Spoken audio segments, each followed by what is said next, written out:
Hello, friends, and welcome to episode 23 of the I Do Wedding Marketing Podcast, where I go where I have never gone before. I went to a stranger's wedding. But before I get into that, let me just thank you for allowing this podcast into your Bluetooth headphones, your car radio, wherever you're listening from. My name is Nina Adio, and I am the owner of I Do Wedding Marketing, social media management, specifically for wedding professionals and wedding venues. And on this podcast, we talk about tips to DIY your social media or to gain you the confidence to outsource it. Now, last week we spoke about reviews. We talked about positive reviews and processes you can go about to retrieve them, as well as some places where you may want to focus on gathering those reviews. So, if that's something you're interested in, you could go back and check out episode 22. But today, as promised, I'm going to be telling you about attending a stranger's wedding, and I was not a wedding crasher. This was like the best thing ever for me, okay, because clearly I am wedding obsessed. And often there's two scenarios for me to be at a wedding. It's either I'm working a wedding or I am at a wedding for a loved one. And normally they're, people you're close in the family to. So sometimes it's hard to enjoy the actual event. And by that, I mean the setup, the details, the food, because when a loved one is getting married, very often you're kind of knee deep in the schedule. You're worried about, how are we getting grandma there? Where are we taking photos? What do I need to wear? Who's got the kids? Things like that. So having the opportunity to go to a wedding kind of with no with nothing at stake was really exciting. So first let's talk about obviously the obvious thing. If I'm not a wedding crasher, how did I get to this wedding? And I'm a part of a lot of local groups, and this is becoming more and more of a trend. I'm realizing I think this is honestly a post-COVID trend, but couples today can't hit their minimums very often because unfortunately, if somebody has a COVID test that is positive, even if they're feeling fine, they cannot attend the wedding. And more people are getting dropouts at the last minute and they can't meet their venue's minimum guarantee. So, as you know, that means they're paying for people even though they're not there. So, what they will do in groups and local groups where they're comfortable is they'll post saying, "Hey, I'm going to have a table for people in this group. Let me know if you want to go." And it was, a Sunday on Memorial Day. My husband and I didn't have any plans. And I thought, this is going to be a blast. My husband was more so like, "You're really making me do this?" But I was like, no, this will be a blast. So I was totally transparent with the bride about it. I told her about my business. I told her I love weddings. I told her I'm somebody who's already married. If she wanted to give the slot to somebody who, maybe wants inspiration for their wedding. But she said, no, first come, first serve. I'd love to have you. And wow, what a great time did we all have. So first off, I'll say this wedding was a Sunday on Memorial Day weekend, and the reception itself started at 7. So I kind of really loved that time frame because I still had my whole Sunday to myself. Kind of didn't have to really start getting ready till 5. Left the house at 6:30, and it was at a really beautiful venue that was part of a golf course and a private community. And the cocktail hour overlooked the pool. The interior cocktail hour rooms were like a really nice library. It was a totally gorgeous space. And some things I liked that I saw just because, since it wasn't a friend or family member's wedding, I really could just take in the atmosphere and enjoy it and not feel bad, looking around for just inspiration. Because, I learned the hard way not to do that at friends' weddings. So, what I loved was as soon as we got to the door, they did have someone who was part of their wait staff team greeting everybody with opening the door and saying, welcome to the venue. He said the venue name. And then when you walked in, there was somebody else at the place card table helping you find your place card. I don't know if you've ever experienced that where you get behind like the grandparents and it's taking them like 15 minutes to find the place cards. This way they found it right away. And then from there, you went on a line that had a step and repeat with the couple's names, so a backdrop, and they took your photo. And what happened was during the event, they were printing out those photos and putting them into frames, and that was your favor. So I really loved that. I thought that was a great idea. So if you're a photo booth company, I would definitely add that into a package option or a marketing option because I thought that was definitely a really nice touch and addition. The frames were nice. I just thought it was a great favor and kind of a fun way to start the day.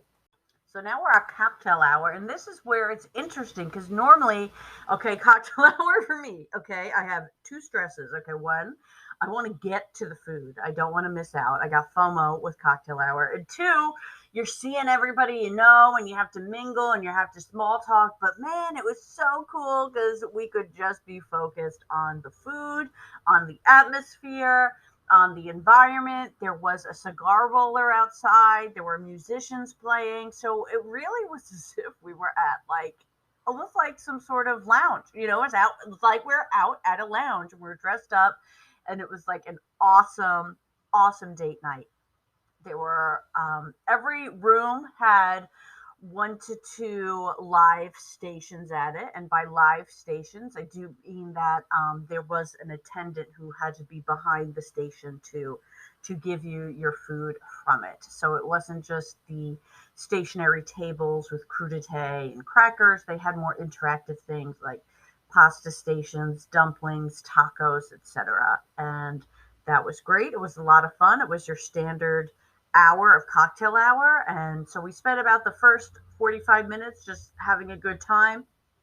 And then I spent the last 15 taking some photos that I can use for Instagram and whatnot. Because I said, this bride totally knows that I am all about weddings and everything wedding. It was also totally unique for me not being on the vendor side at all because I found when I would see the vendors kind of rushing around, I would want to offer help. I'd want to know, who they were with. I wanted to see the room, not getting to go inside the ballroom. I was like, no, I want to go in. I want to see it. But I got in early because it was gorgeous. So I made sure I wanted to like get in so I could see these tables. And she had just a gorgeous dais with a beautiful flower wall and sparkling drapes around that too. Everything was just such elegant taste and really beautiful. And then I went to my table, which was other couples who also were from this group. So we all were kind of in this together. And honestly, it felt like we were all best friends that night. It felt like we were the bride's hype group. Like it was like having built-in hype girls where, when people are going, we're just cheering like nuts. We're there to make sure she's having a good time because we know how much it sucks when people can't come to your wedding. That sucks and it's sad. And you know that you can't get annoyed because you understand the circumstances. As a bride, you understand that they logically cannot attend a wedding with a positive test, but it still is a hard thing to go through. So it felt really cool to be there to kind of just be the hype girls. And they were all different phases of couples there. My husband and I kind of felt like the old married couple being married in 2018. There were people who were just recently married, and then there were two couples about to be married, where this will be like the last wedding before theirs. So it was fun to get all these different opinions and talk about where they're getting married, how they selected it, and just be around other people who had weddings on their mind. One of the brides actually was a COVID bride. So she had booked her wedding for 10/10/2020, 2 weeks before the world shut down. So I told her, I said, yeah, I'd love to do a podcast episode about this and talk about what it was like with your vendors and everything. So maybe that will come in the future. Maybe I freaked her out. I don't know, but that's something we can potentially have coming up here on the podcast. But what was also great about not really knowing anybody at a wedding was we all took advantage of that outdoor space. So outside of the ballroom is, like I mentioned, this was on a golf course. So there is that patio overlooking the pool or deck, whatever you want to call it. And we all were able to hang out there. Cocktail hour had included a cigar roller. So we all had our cigars, and we were really able to utilize that outdoor space for a bit during one of the dance sets, and that was really nice. And I would encourage people, when somebody is booking a venue that has those views, has that outdoor space, don't feel bad if you go out for a bit and utilize it. That's all part of the flow and the feel. There's something for everybody. So there was the band and the dance numbers for the people who like to dance. There was the photo booth, and then there was the cigar roller and outdoor space. So don't feel bad utilizing those things. I mean, you often find not all couples like to dance either. So there's all these different things for you to take advantage of, and don't feel bad kind of going to where you're guided, because that's all part of the couple's vision. When the end of the night came, they did have cake and they had past desserts. I like to call that a dessert parade. It just it just makes me all happy inside. And if you're a venue and you don't offer, past desserts like you would past hors d'oeuvres, it's something really to consider, because it leaves a nice impression, and it can be at something that's not a back end astronomical price point. So they had rainbow cookies, they had ice cream sandwiches which they had frozen and then cut in half.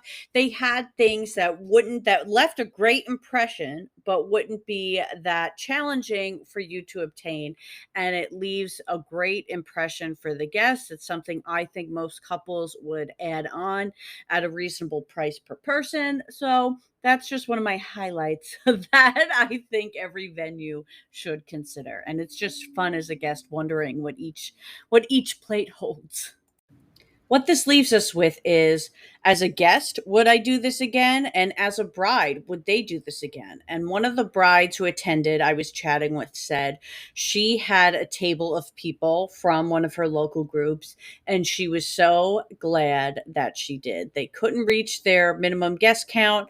She ended up making some really close friends through it because they came. And like I said before, they were kind of like her hype girls, and it's just being there for somebody who needs it, and they're being there for you back by inviting you to come and have a nice night out, whether it's before your wedding or after your wedding.